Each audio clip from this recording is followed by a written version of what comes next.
All right, let's get started. Hello, everyone. Welcome to the third event in our inaugural CNM Books Week. Welcome members and friends of CNM NUS, our intellectual home. Welcome if you are from IAMCR CPT section, and also welcome members of CCA, the Chinese Communication Association. Yesterday, we started this very special week with Mark Stenberg's book on Japan, which takes the perspective of digital platform business. Earlier today, we discussed the work by Pradeep Thomas that investigates the role of state authorities in digital India. Now I am immensely honored to present to you Professor Jing Wang and her new book, The Other Digital China, which focuses on civil society and activism. So it's this book, right? So Jing is a SC Fung Professor of Chinese Language and Culture at MIT.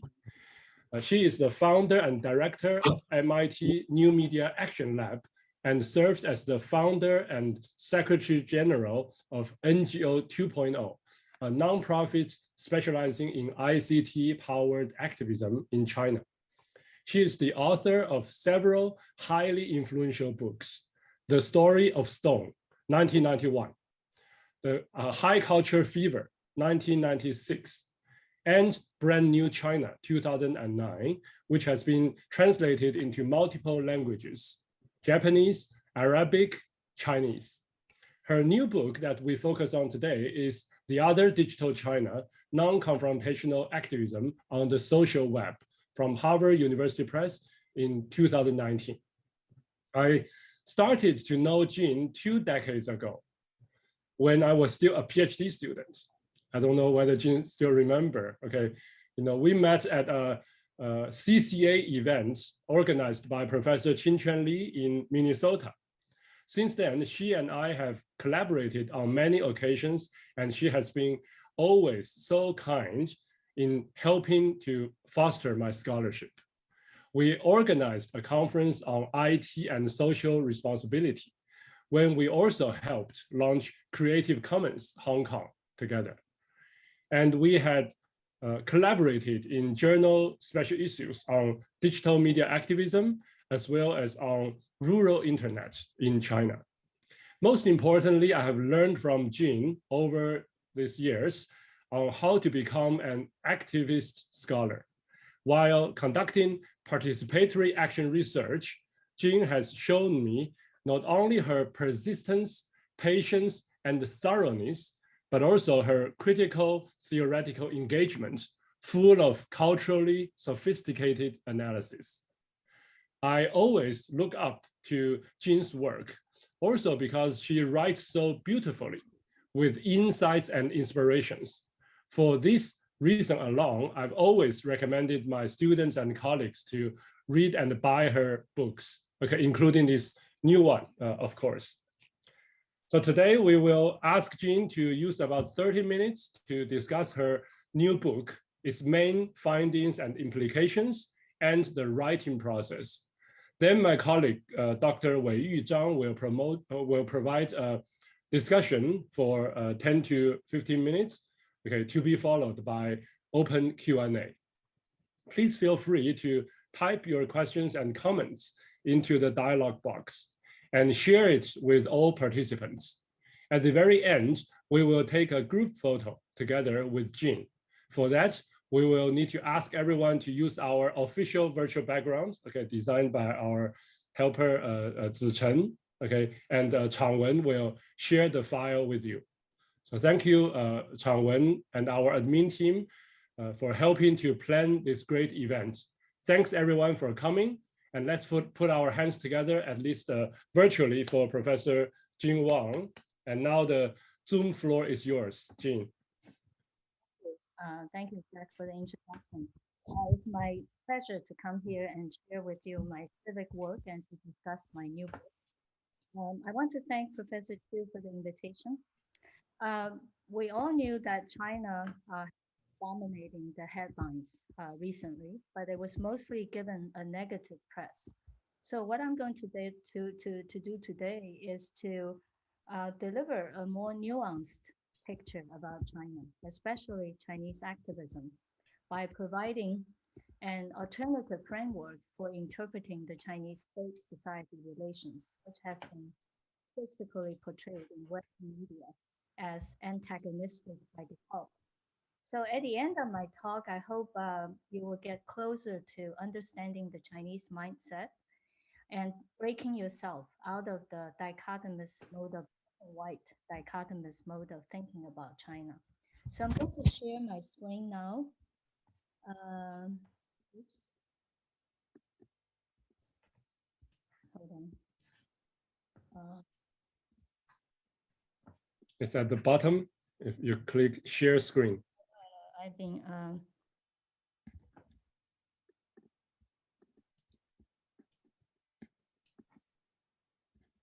Yes, it's coming up. okay, let me turn this.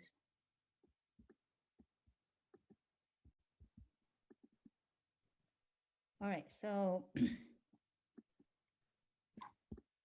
I'm going to follow this menu.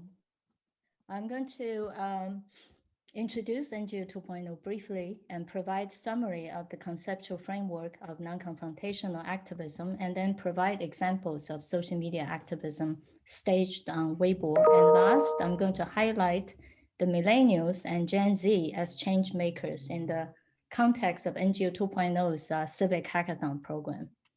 Now, first, NGO 2.0. In 2009, during my year-long sabbatical in China, I set up NGO 2.0. And in 2016, we were registered officially as an NPO in Shenzhen. And in May 2019, we celebrated the 10th anniversary of NGO 2.0. I talked about the origin of this book in details in the book, so I'm not going to repeat the story here. To cut the long story short, NGO 2.0 was conceptualized as a critique of Creative Commons, CC. CC is a global open content movement that promotes the use of digital licenses to facilitate the circulation of user-generated content on the internet. And it was built on a legal Web 2.0 architecture. The CC was my first encounter with Web 2.0, and I served as a volunteer for CC China for a number of years. But I wanted to create a project that would put less emphasis on the CC licenses than on the fundamental spirit of Web 2.0, which I think is crucial for Chinese NGOs to learn and break out of their communication bottleneck. In my view, the global model of CC had blind spots. The blind spots consist of its assumption about universal digital literacy and its lack of attention to the underprivileged. Now, this is hardly surprising because Lawrence Lessig and his fellow CC architects, they are all legal scholars. They are not cultural studies folks. Now, we know that cultural studies is concerned with the question of power, and it critiques the unequal relations between the center and the margin. And furthermore, cultural studies critics are committed to practicing alternative thinking. That said, I would say that NGO 2.0 is more than a critique of CC. Because it also signals the return of my critical practice from the meta-theoretical to the social and the experiential. So back to NGO 2.0, because we wanted to introduce Web 2.0 thinking and practice to grassroots NGOs in China, so we started off with the social media literacy training. We teach NGOs in China to learn how to use social media to engage in participatory thinking, launch interactive advocacy campaigns, increase the transparency of NGO operations, and design online crowdfunding projects, and to learn how to use human-centered design to create solutions to the problems that NGOs are tackling. To date, we have trained about 3,000 grassroots NGOs. For those of you interested, this is the curriculum of our workshop. And we also build other programs. This is a field guide of software for NGOs. It is a Web 2.0 toolbox for NGOs. We also developed a crowdsourced philanthropy map on which over 27,000 NGOs have come and registered their organization and project data. We also run civic hackathons in collaboration with the software developer and maker communities, transnational IT companies, and domestic Chinese IT companies such as ByteDance, Tencent, and so on. We also work with professors and students from computer science and interaction design departments in universities, such as Tsinghua University and the Chinese University of Science and Technology, Zhongkeda. So as NGO 2.0 evolved, we have grown into an organization with an expertise in designing social media for social good and tech for good projects. In short, I think Jack mentioned this as well. We practice ICT powered activism, information communication technology powered activism. In the process, we have grown into a nationwide, for lack of a better word, super NGO, working not only with grassroots coming from 34 provinces and municipalities, but also with provincially based support type NGO, 支持型 NGO. All those activities are part of my regular practice as a non-confrontational activist. Now, during my 12-year-long experience of running NGO 2.0, I encountered a variety of puzzled responses from my friends and colleagues in the US. They often ask me, how could a foreign NGO specializing in activism, in digital activism, survive in such an adverse environment? Well, I would say the question is a false question. First of all, NGO 2.0 is not an international NGO because from day one, I took pains to set it up as a local Chinese NGO operated by a largely indigenous Chinese team. We now have 5 full-time employees, 2 part-timers, and more than 20 dedicated volunteers.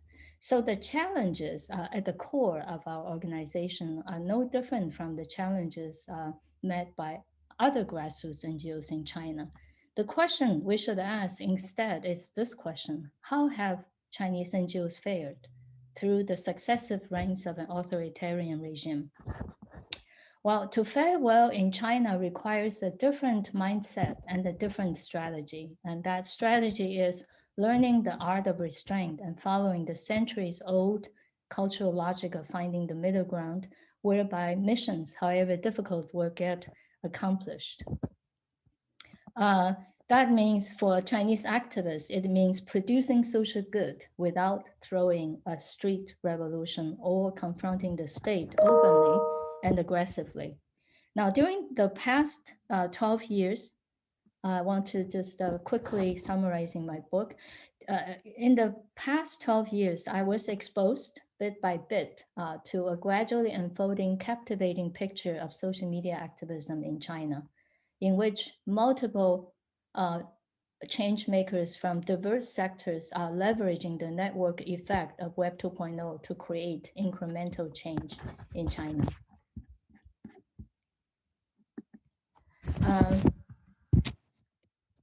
So I want to emphasize that this book is not an ethnography of NGO 2.0. It is.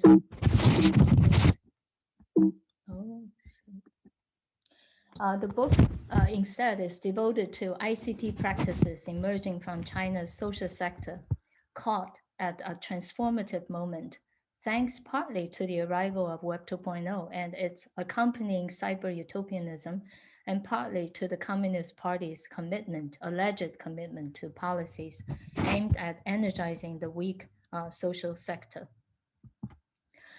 With this book, I'm trying to map out the ecosystem of social media activism in China. Now, we know that in the old media environment, the civic actors were primarily NGOs. However, since 2009, after social media had gone mainstream, this old ecosystem has changed. because microblogging brought in 4 new groups of social actors, and they are the free agents, the corporate sector, software developer communities, and maker labs, and the university sector. So NGO 2.0 designed projects that involve participants coming from all those different sectors and social groups. It is worth noting that the great majority of social actors that we work with, we collaborate with, are millennials and the members of Gen Z. All those social actors share a commitment to bringing incremental change rather than throwing a street revolution. And I argue that together, those actors from diverse sectors are building an invisible coalition to bring incremental change to Chinese society in spite of censorship. If you want me to choose one sentence to describe this book, I would say this is a book about the gray zones, different shades of gray.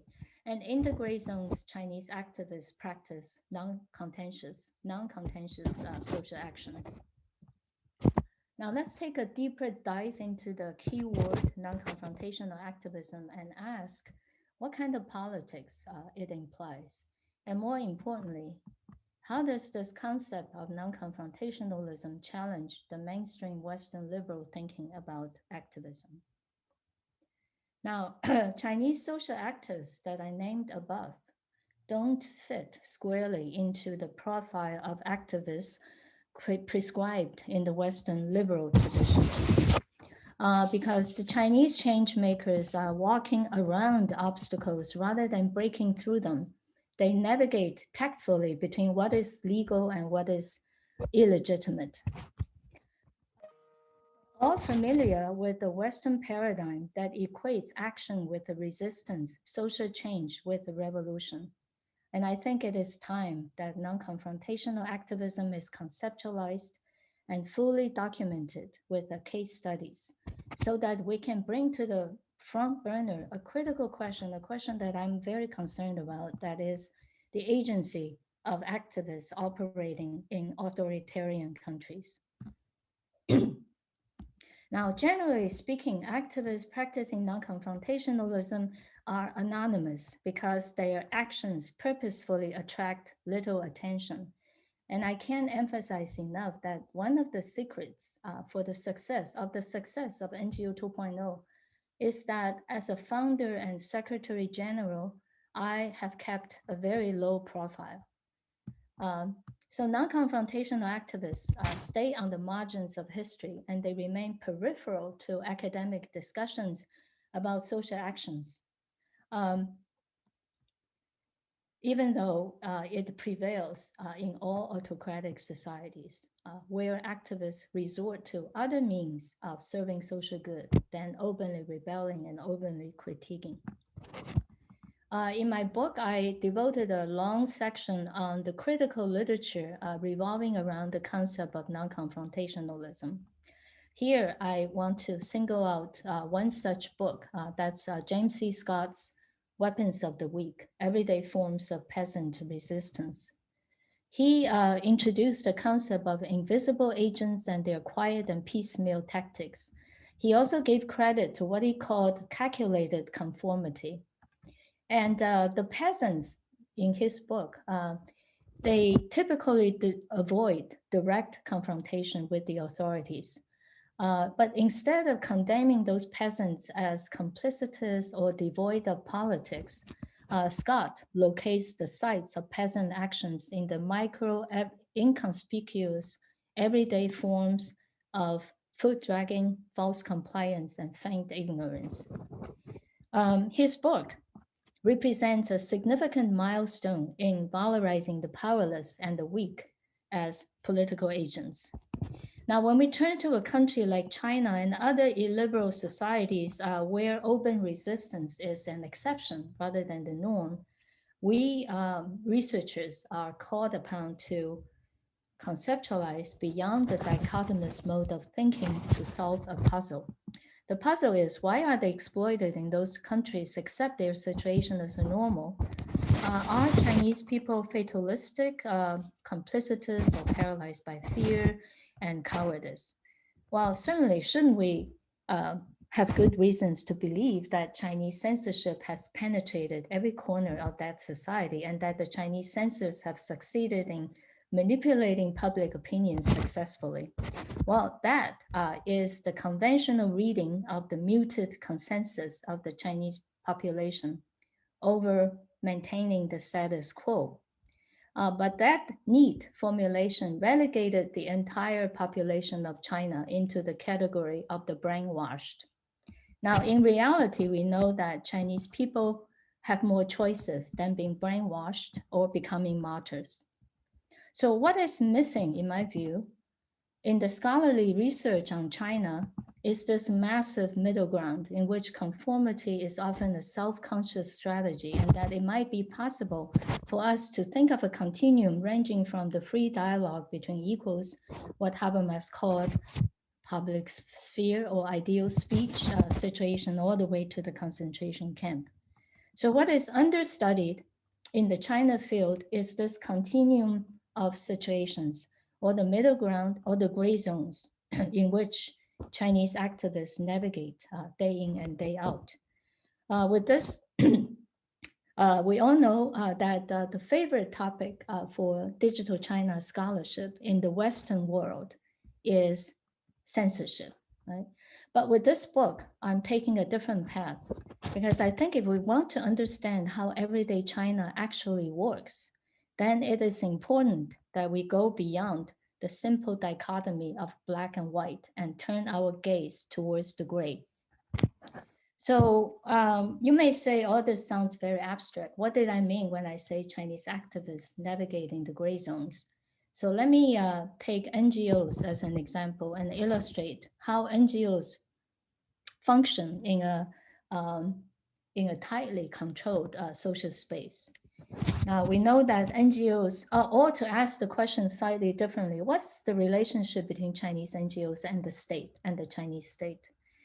We know that NGOs in China are obliged to learn how to navigate within the state apparatus.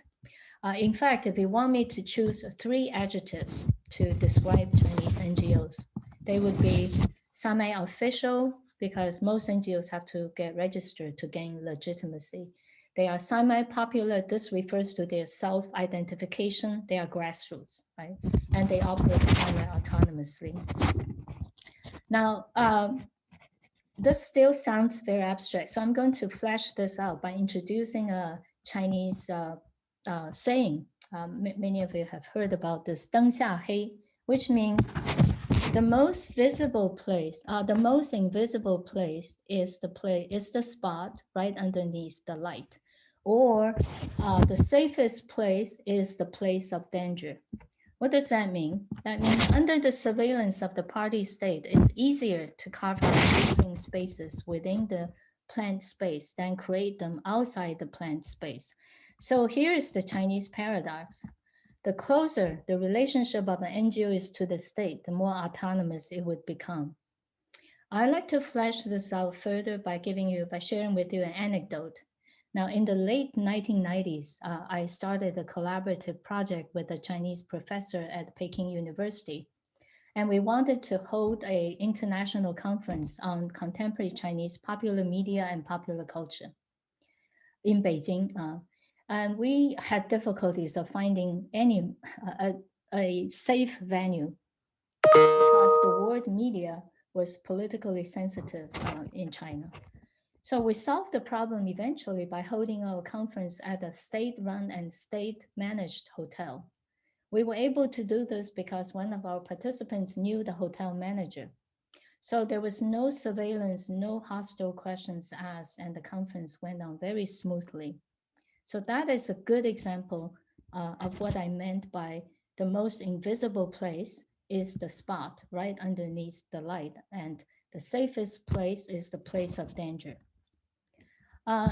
Those habitually clinging onto the Western binary thinking would have difficulties grasping how Chinese people navigate in the seemingly seamless web of social control. I want to say that all Chinese people, especially Chinese activists, have a supple mindset. They're good at finding creative ways of walking around obstacles. So to extend my argument, I would say that NGOs in illiberal societies practice non-confrontational activism by default. And it is imperative that they make change within the system.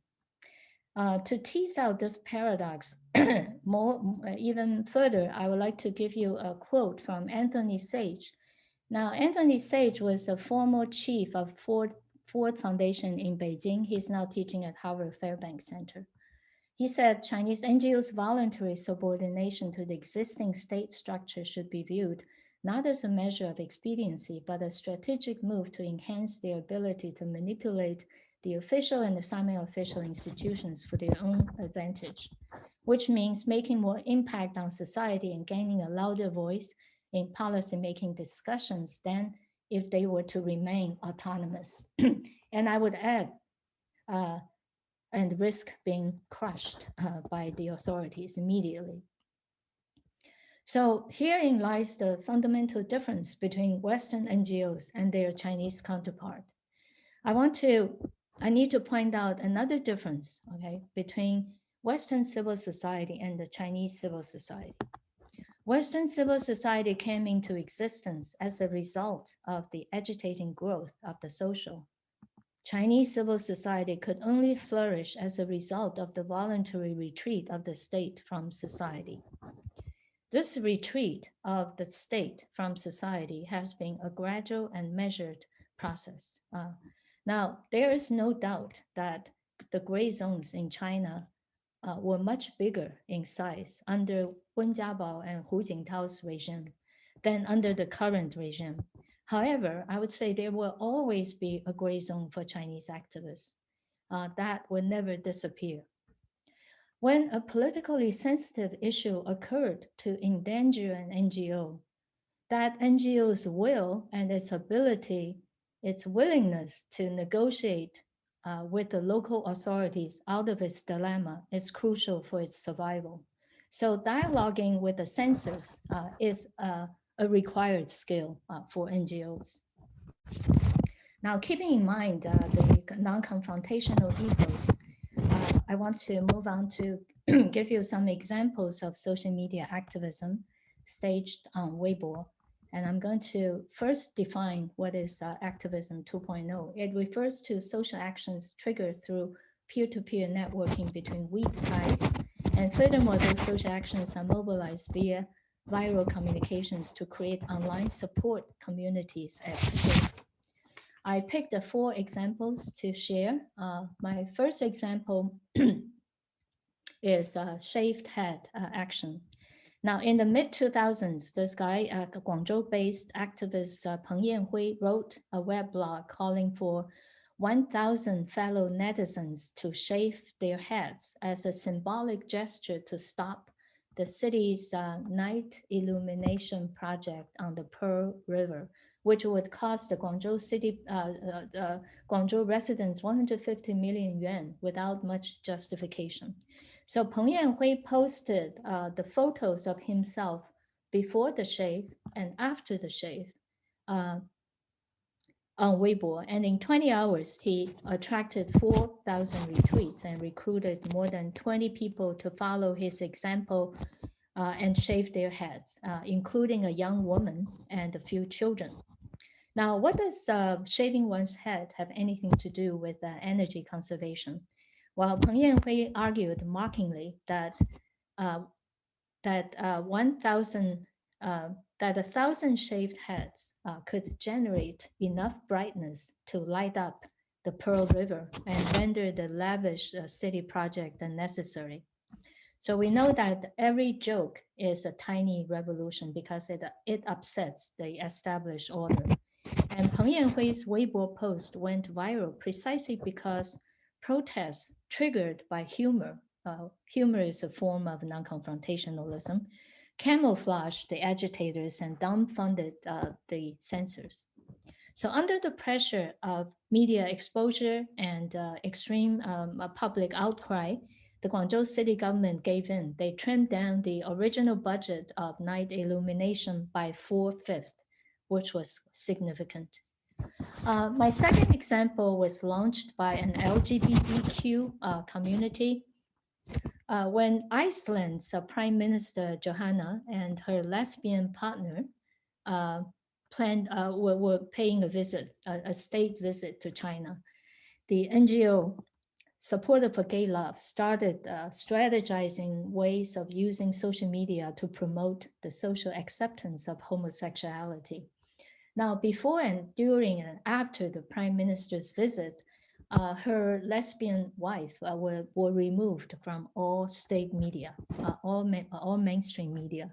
So the founder of Supporter for Gay Love, his name was Qiang. He spread the news through a blog, a blog, which Sina.com, the host publisher, featured his blog on the front page for several days. And the blog was an instantaneous attention grabber with a click rate of 816,000 times within a few hours, within a few days. It kicked off an interesting hashtag, a tongue-in-cheek campaign slogan, "Let's search for the Prime Minister's harmonized wife." All right, so my next example is free lunch for children. This was launched by a free agent, Deng Fei. He was a journalist. He discovered that schools in Guizhou province lacked canteens. He then launched a crowdfunding campaign on Weibo, which is called Free Lunch for Children.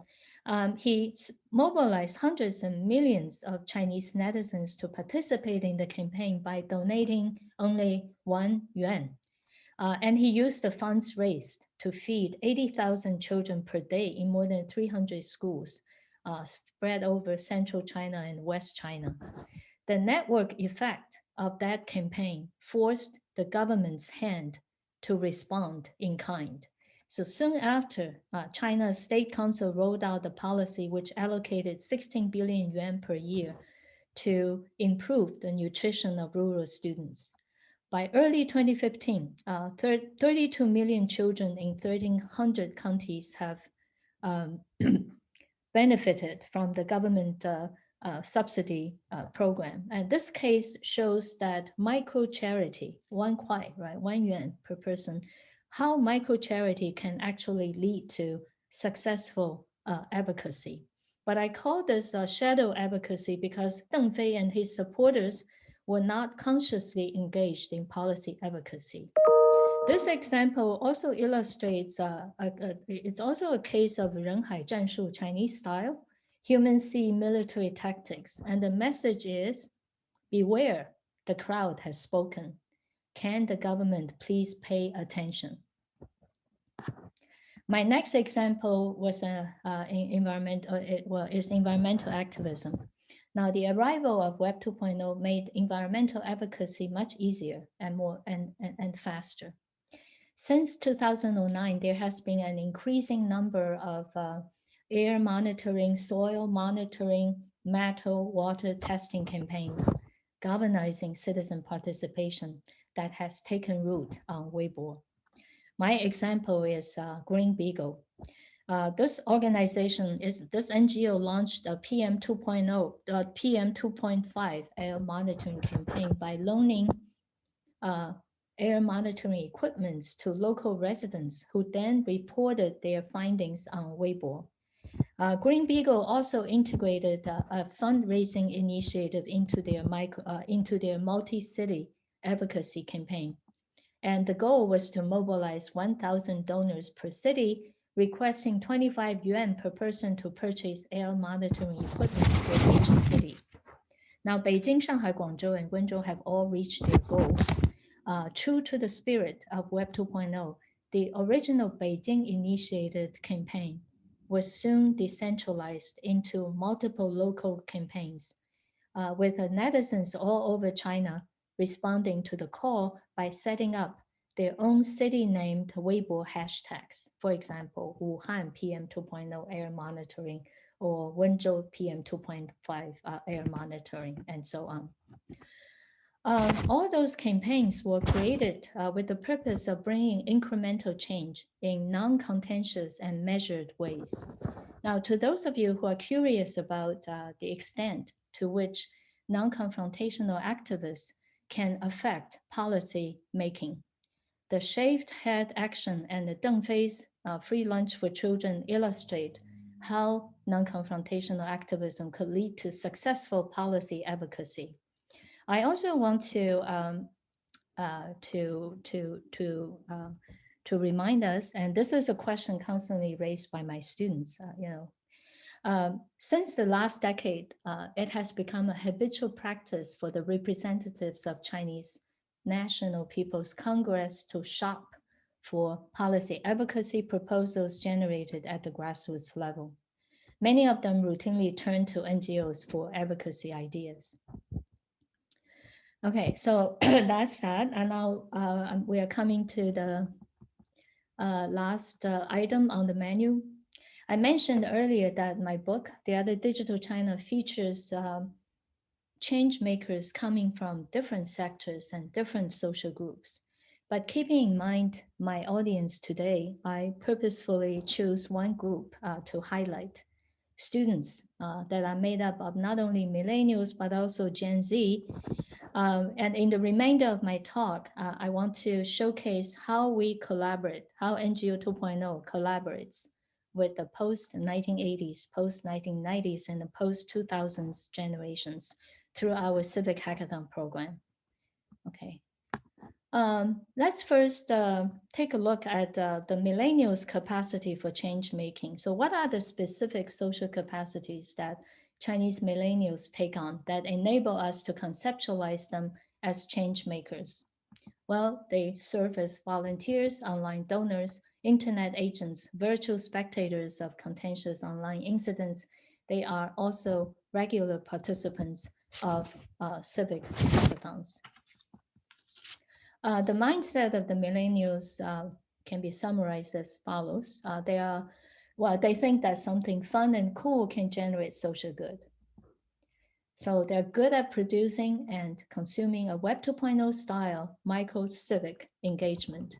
We know that the digital natives are a generation defined by the faith that they can change the world by small steps they take.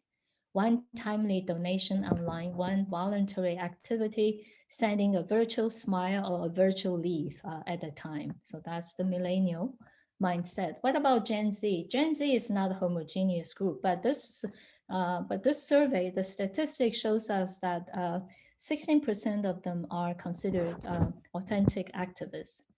This is another recent survey about Chinese Gen Z.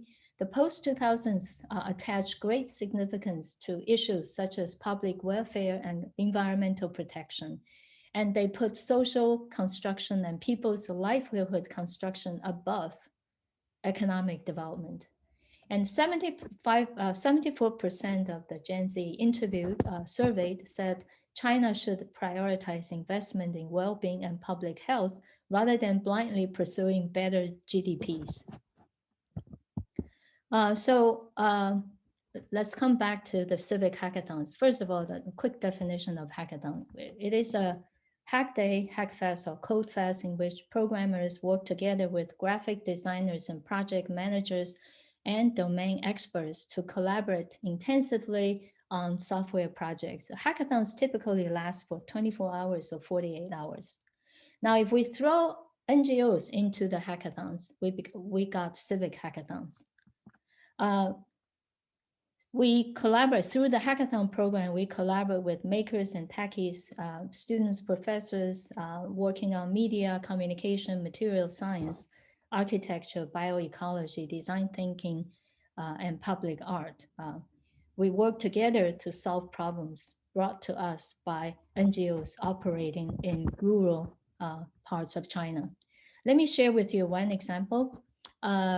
This is a fairly recent example that was not included in my book. Okay, this is an environmental NGO located in the desert, Keqing Desert in North China. Now, we know that in China, the conventional ways of greening the desert is to drop seed bombs into the desert and leave them there to survive or not survive.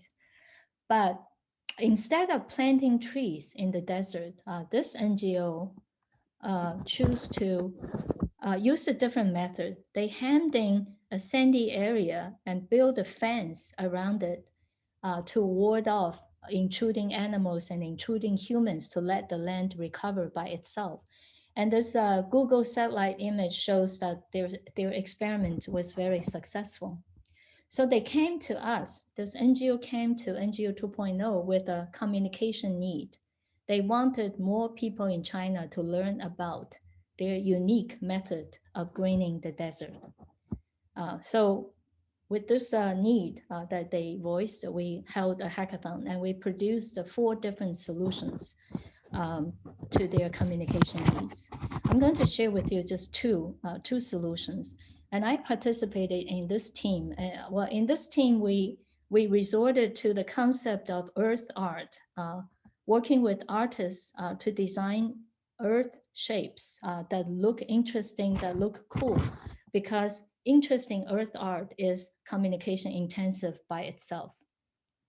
So that's one team. The other team is made up of completely Gen Z university students. Okay, they created a very fun WeChat game. The game starts with a piece of Greenland, and the player has to eject the humans and the animals that are dropped from the sky into the land. And if the ejection is successful, the Greenland expands. If the ejection fails, then the Greenland shrinks. All right, so I'm showing you, I'm sharing this hackathon project with you for another purpose. I want to illustrate to you how NGO 2.0 operates. Building multi-sectoral coalition is our DNA. We work with different sectors to produce social good. And the sectors usually involve not only the NGO sector, but also the universities, IT companies and design companies and the organic maker techie communities. And I should call all those social actors non-confrontational change makers. And together we are forming a decentralized multi-sectoral coalition that is purposeful but non-contentious, driven by a powerful unspoken consensus of all the parties involved to build a better society. This is the end of my presentation. Thank you. Thank you for listening. Thanks a lot, Jing. Yeah. So with this, let's open the floor. We have maybe 16 minutes for Q&A. Ziyi has been raising her hands up for a while, so please, Ziyi. Ziyi is one of our PhD students, yeah. Yes, hello, Prof. Wang. Thank you for the great presentation. And I read your book. I think it's very enlightening. I really enjoyed it. So my question is about unconfrontational activism. So from my understanding, the unconfrontational activism is a very different kind of manifestation of activism, and it's different from the more obvious activism, such as the on-the-street protest in the liberal countries.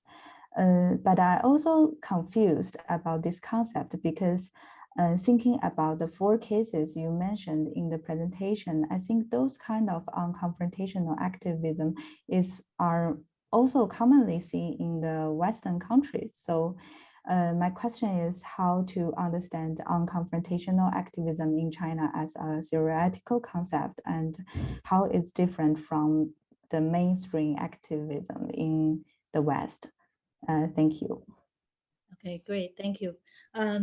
Okay, let me start by listing the basic rules of the game, okay, for non-confrontational activism. Taking an incremental approach to social change, making politically correct positioning, resorting to the tactics of the camouflage, also resorting to the rhetoric of the powerful to curb the exercise of power.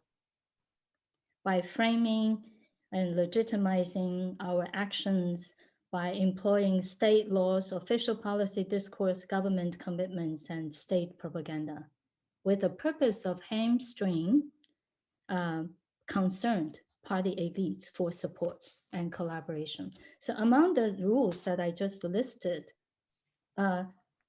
making politically correct positioning, resorting to the tactics of camouflaging, resorting to the rhetoric of the powerful to curb the exercise of power. Those are the different strategies that marked the Chinese non-confrontational activists different from the Western approach, right? Taking incremental approach to social change, you're right, is also being practiced in other parts of the world, but camouflage, politically correct positioning, and the rhetoric of the powerful, those characterize the Chinese forms of non-confrontationalism. All right. Yes, we have another question from another of our PhD students. It's about governance, and which I think also follows. Okay, it's a used question, and it's from Yipeng, Xi Yipeng. Could you please share more nuances about how you deal with those government bodies? How do you persuade them to offer you essential support? Do they really believe that what you've done is non-confrontational? Yes, of course. You know, sometimes I think around 2018, that was a very dangerous year because that was a year when the Chinese state cracked down on foreign NGOs, which means that Ford Foundation was put under the microscope, scrutinized, right? So during that year, we got no funding from Ford. They had to look for another sponsoring Chinese organization. All right, first of all, I want to say we do not persuade the government to offer us support. I mean, we don't. Okay, we just I'm pretty sure I was being monitored very closely for the first 3 and 4 years because our workshops were affected. Well, in Yunnan, I think in 2010 in Yunnan and Anhui, the public security officers there tried to make us stop our training. So that was that, and then you know how I did it. So how did I respond to that? Right, the governmental intervention in 2010. In 2011, I got really exasperated because I did not want to deal with this last minute intervention. So I made a decision to hold a workshop in Beijing, right under the nose of the emperor. But strategically, I held that workshop at Ogilvy and Mather, the advertising agency. I'm very familiar with that agency. So we held the workshop there, and my thinking went, if the central government really disliked what I did, then fine, I would just forget about it. I would just, if they intervened in our Beijing workshop, I made the decision to stop NGO 2.0. However, nothing happened. On the contrary, after 2011, after that Beijing workshop, everything went smoothly. So to this day, I didn't know what happened. We do not deal with the government until they come to us. If they come to us, that means we are in trouble. Then I have to, right, negotiate with them. And I never had to do that. But they did approach our Chinese collaborators just to send me a signal indirectly that, hey, we are paying attention to you. So let's see, how do I deal with government bodies? I'm not dealing with them at all until they come to us. So for example, we're funded by Ford for more than 10 years. They're still funding us. So we stand out, right? Funded by a foreign NGO.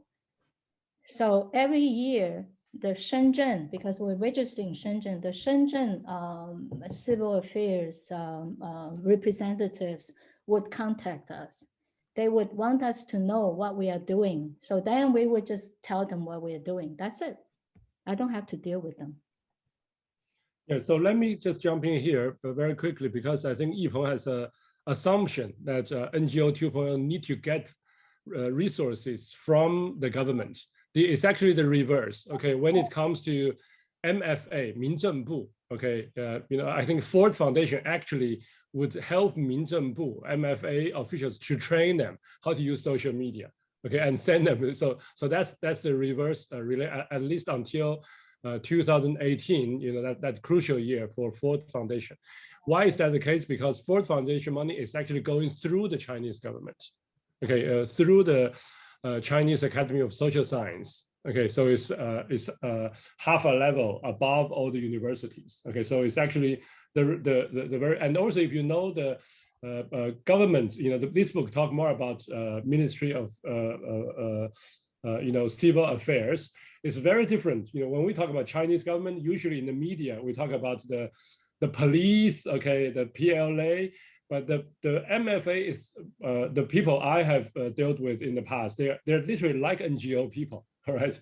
They're not very resourceful NGO people, yeah, and who need training, who need this, yeah. The 民政部 folks, the Ministry of Civil Affairs, they're very interested in technology. So I remember one year when I was back, they called me in. They wanted to show off. They wanted to show up to me what they had done with the blockchain. So yeah, it's yeah. So that's what I meant by, we cannot look at China just using the binary thinking, black and white. It's just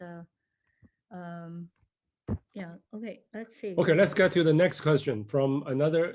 Jing, today you are really effective to raise the curiosity from our students. So Chang Wen has a question about also confrontational action. Why? Okay, in China there seems to be more non-confrontational activism, whereas in the West there are more confrontational. Okay, or less non-confrontational. So is this part of Chinese cultural tradition? But then he negated that to say, in Maoism, okay, Maoism was much more confrontational, right? And so so he wouldn't say this is all because of cultural tradition or authoritarian determinism. Okay, so he's against that. So could you please talk a bit more about potential factors, such as difference between non-confrontational action in China and confrontational action in the West? Okay, first of all, the cultural equation, I think is a very important thing to bear in mind. Actually, I want to share with you a new observation I had about the Chinese government. I would call the Chinese government a paternalistic government, because I think paternalism is a better adjective to describe what the government does than authoritarianism. I think authoritarianism really put under the shelves under the carpet the cultural equation. Why did I say Chinese government is paternalistic? It's the relationship. Okay, the ruler and the ruled in China. The relationship between the two is the relationship between the father and the children. The children really do not like the father because the father was, is very strict and, doesn't allow the child to do this and that. However, in times of crisis, and I want to say that it's the pandemic that really brought this to light. If you remember, during the pandemic, the Chinese government really paid all the medical bills, including the medical bills of prisoners, right? So that's what the father does. You take, it's a two-way street. The father is sometimes nasty and the children put up with the father. However, in times of crisis, the father takes care of you. So I would, there are other people, other political scientists who use the word paternalism, but it didn't really raise much it didn't sort of receive the kind of attention that is due to it. Wilfred Wang, I think, also resorted to the logic of paternalism to describe Chinese government. All right, so if we define the Chinese government in paternalistic terms, then your question can be answered. Let's see what the questions are.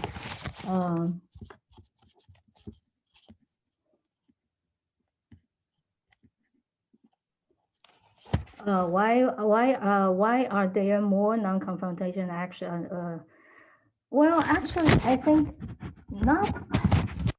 There are lots of there are different branches of activism in the West, and I think 50% of, or maybe even higher than 50% of Western activism is also non-confrontational. So I don't think there's less non-confrontational actions in the West. Okay. Yeah, but if we think about the relationship between the children and the father, well, the children most likely do not resort to open rebellion, right? They are radical children, but most children are sort of tamed, and they respect the father, and you know, maybe that's a simplistic way of accounting for this, but the relationship between the ruler and the ruled is different. And also, you know, the self, you know, if we think about how the self is defined in Western culture vis-a-vis Chinese culture, I think that provides another angle to the question you raised. The self is not autonomous in Chinese cultural tradition, right? The self is a collective noun. That means one cannot become a person, no more than one can become a human outside of one's relationship with the others. So the collectivist culture, I think, also accounted for the fact that a lot of people chose to take a non-confrontational approach to crisis, to social crisis. And we have a follow-up. Maybe this will be the last question. Okay, follow-up question from Michael King. Yeah. Sorry, we cannot have enough time to answer all the questions. Yeah. Jack, I'll be willing to stay on for another 10 minutes if there are more questions. Okay, sure. Yes, appreciate it. So Michael's question is about also non-confrontational activism takes greater responsibility for those in the network. I think this is what you are calling paternalistic, right? Mm. And then people within this network will needs to be protected with guanxi, okay, all these social political obligations. So it's important to ensure that these others are not implicated in things that might go off course, right? So this in this way is completely different from the so-called liberal context. How far can we draw this legacy back? Okay, so I think Michael is trying to historicize this. Is it last 10 years, as you show in your book, or maybe, you know, deep into the history of modern China? Well, or maybe deep into the history of imperial China too. Yeah, well, Michael, thank you. I think you brought up a very good point. You know, 连坐, have you heard about this 连坐法? Precisely because as I mentioned earlier, the self is a collective noun, right? So if you make a mistake, people who are associated with you in your network will also have to bear the burden, will also have, will be penalized as well. I think this goes very deep into imperial China. Yeah.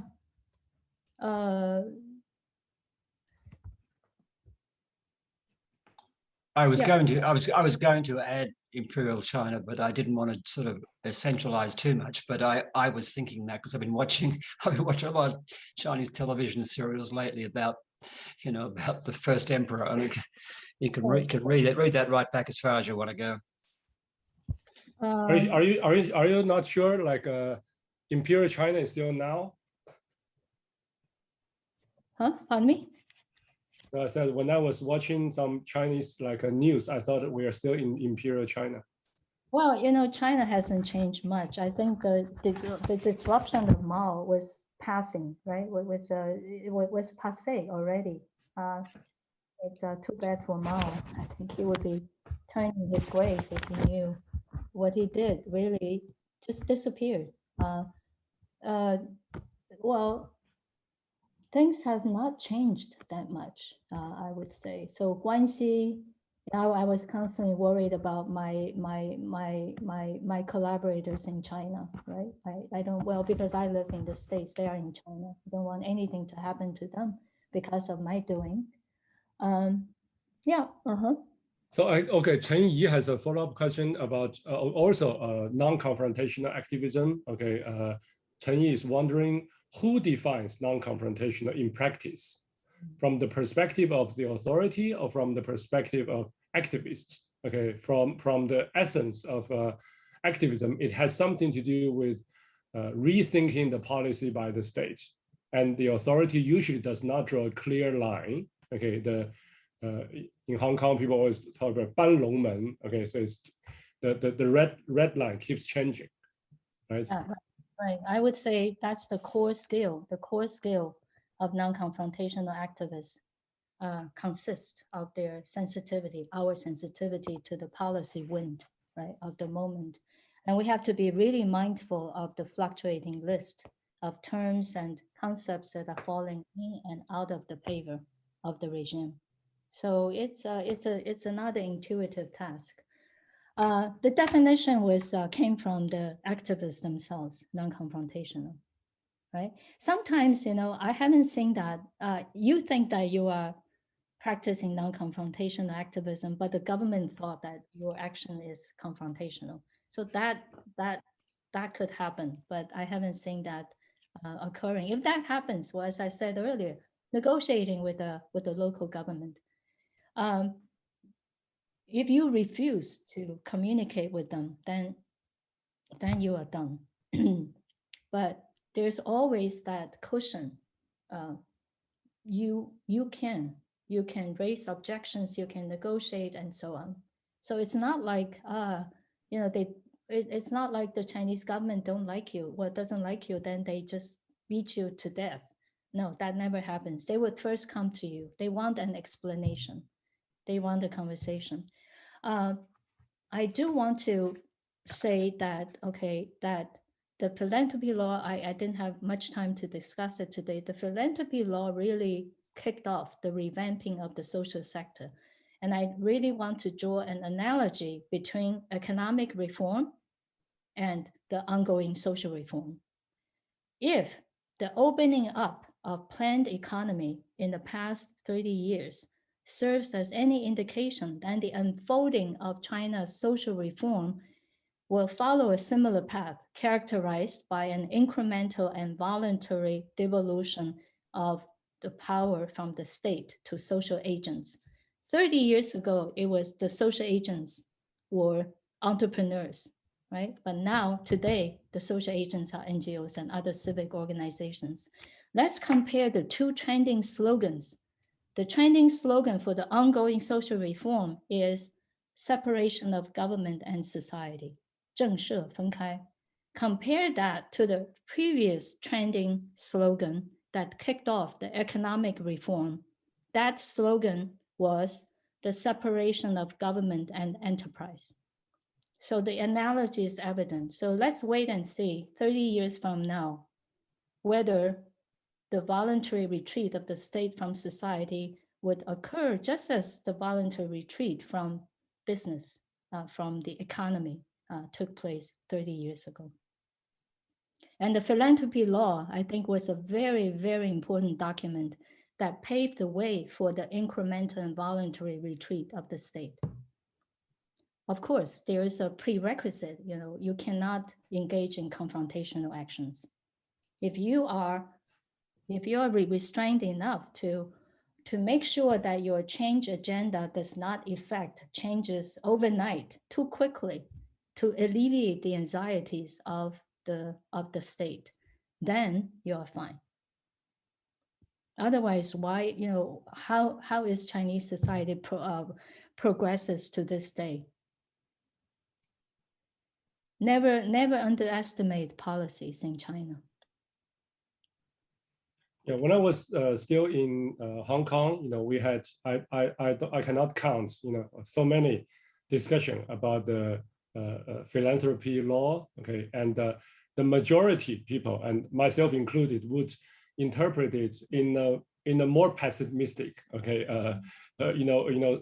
sense. Of course, coming from different backgrounds. But I would just like to add here that even this book, okay, I take this. I think some people can take a very romanticized reading of this book, but my own reading is because Jing talked about the really most important is the 50 or 500 shades of gray, okay, in the middle, right? And one form of non-confrontational, I think from the questions, we assume non-confrontational is, from most of the questions here, is a voluntary choice, okay? Or, but then in one place, I forgot which page, okay, but Jing also mentioned the Chinese phrase, 隐忍, okay? 隐忍, to me, my reading of 隐忍 is non-confrontational, but it's in a way it's coerced. Okay, it's in a way you chose to 隐忍. 隐忍 as one particular shade of gray is actually, that implies there's a bully out there. Oh, yeah. All right, 隐忍 means that someone is completely, you don't want to fight with that person. Usually it's a guy, it's a bully. Okay, so I think that kind of 隐忍 non-confrontation is very different from strategic non-confrontational, right? So I think there are these different, and I want to also add one more thing is that when I was living in Hong Kong, every time I crossed the border, some of the officials, okay, these are from, okay, the more powerful government officials would always have tea with me, all right? And when I was reading this book, okay, and I have to say, okay, they also took a non-confrontational. It's my experience is very similar to Jing's, experience. They send messages to my collaborators, okay, and scare all my academic, okay, especially in the activism sector, okay, all the university professors in southern China did not want to work with me, but in Beijing and in Shanghai, they still want to work with me, right? But then, so I think non-confrontation is also, it's kind of, okay, even it's not just for activists, but also I think it's probably similar, okay, like the Guobao, okay, they take a non-confrontational way to, it's like, when I think back and reading this book, okay, it's like, maybe they are 隐忍 because they think I am a bully. I don't know whether Jing has that experience too. Well, I would say I would ask all of you to pay attention to the new practice of social governance, 社会治理. And back to the philanthropy law, what struck me about the philanthropy law was when the first draft came out, there was a month-long vetting process, which is an exercise of social governance in itself, through which the government representatives and non-official representatives from the NGO sector got together and built a consensus on how to revise the philanthropy law. And I received invitations from other NGOs to submit my feedback about the first draft. So throughout the country, numerous workshops were held where diverse social sectors, where diverse stakeholders, social stakeholders mulled over the details of the law. So that was really the first time I think that the Chinese state did that. The policy process was open. So 社会治理, I think that indicates the shift of control in China. There has been a shift from social control to social management, now onto social governance. Thanks, Jing. We are 10 minutes over time, and I'd like to, invite everyone to, if you are ready, you're going to take a group photo together. Please turn on your camera, and it will be great if you have the virtual background designed by Zichen. Otherwise, it's okay to not to use the background. I think we've already lost, quite some people. Just now we had a much bigger crowds. Yeah. Michael, do you want to join us, or anyone else? If you want to join us, feel free to. Yes. Thanks. Yeah, we will take a group photo. Okay, so I will say 1, 2, 3. Let's smile. All right. Okay, 1, 2, 3. Okay, have done. All right. Thank you, Zhang Wen, and thank you, Jing. Thanks so much. Thanks everyone for staying. Now, I think this is such a wonderful way to end, especially we are now in Singapore talking about paternalistic. Okay, and there's maybe no better place to end than in Singapore. Yeah. Yeah, thanks, Jing. I really want to say that this book talk is one of the most personal kind of conversations I had with a scholar I respected for many years, right? So I really appreciate that, and I have taken your words into my heart. Well, I hope. Yes, please. Yeah. If you have more questions, you can send me an email. We can set up another Zoom discussion. That would be great. That would be great. Thank you, Jing. And in the future, we probably will be doing more civic tech, okay, and Weiyu, and also we have other members of our department who's doing civic tech and in Singapore. So we should compare notes, yeah, and maybe even get you physically to Singapore so that I can invite you to have some pepper crab. Yeah, black pepper crab and white pepper crab, all kinds of pepper crabs. Yes. What's pepper crab? It's a Singaporean cuisine. It's a local cuisine. It's almost as good as legal seafoods. All right. Yeah. Much better, I would say. Singaporean food is great. Yeah. Okay. All right. Thank you all. Okay. Thank you, Jing. Thanks, everyone. Have a good Bye-bye. day. Bye. Thanks. Bye. Thank you. See you.